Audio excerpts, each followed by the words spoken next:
If you're looking to try something a little bit different on the grill for a weeknight dinner, this is the video for you.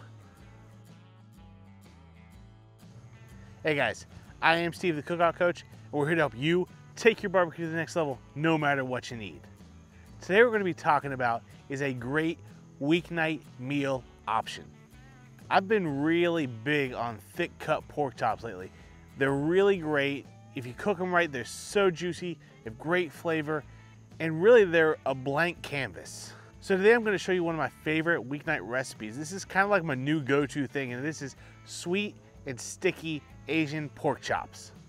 We're going to reverse sear these chops tonight on our Gravity 980. This recipe is super simple, so let's just get right into it. To begin with, we're going to go ahead and fire off our Gravity 980 because this is really simple. It's not going to take much time for us to be ready to go on, so let's get this grill hot.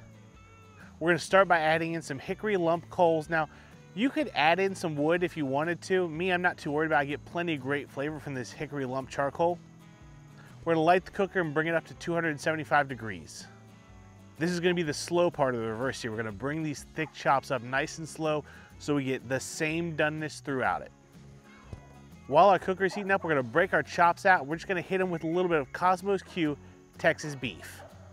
We're going to get a lot of flavor on these chops later when we use our Cosmos Q sticky Asian rib glaze.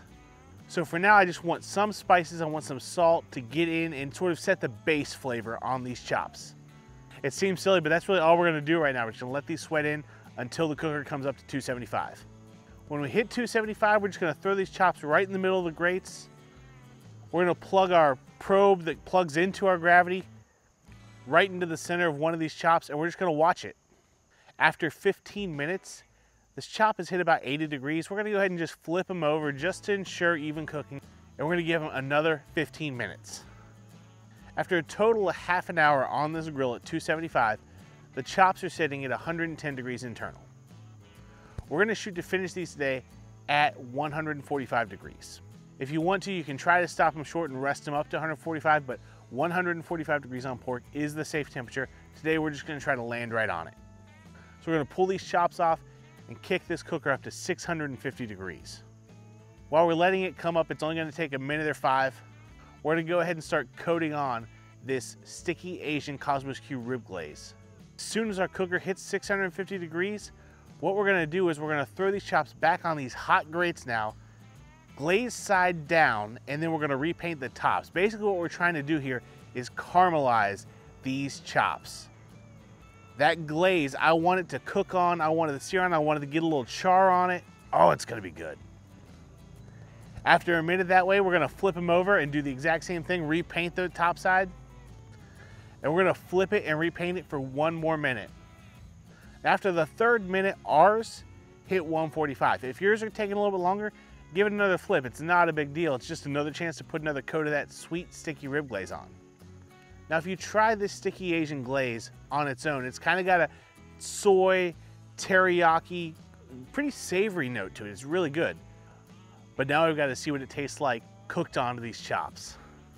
Now, unfortunately for you all, I had to take these inside to feed them to the family. But let me go ahead and give you the summary while I'm slicing these up.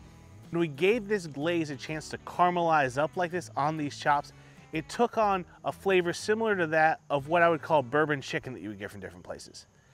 It got a lot sweeter than it does out of the bottle, but in the best way possible.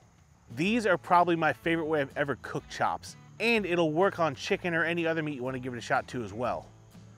When you had that salt base there, then you added the stickiness caramelized on, getting sweeter as it heats up, and then when that cooked in with the fat on the edge of the pork chop, that bite was unbeatable. Those chops were absolutely fantastic. But of course now, my grill is covered in sticky rib glaze. So, if you're not familiar with how to do this, meet me over here, and let's go clean this Gravity up.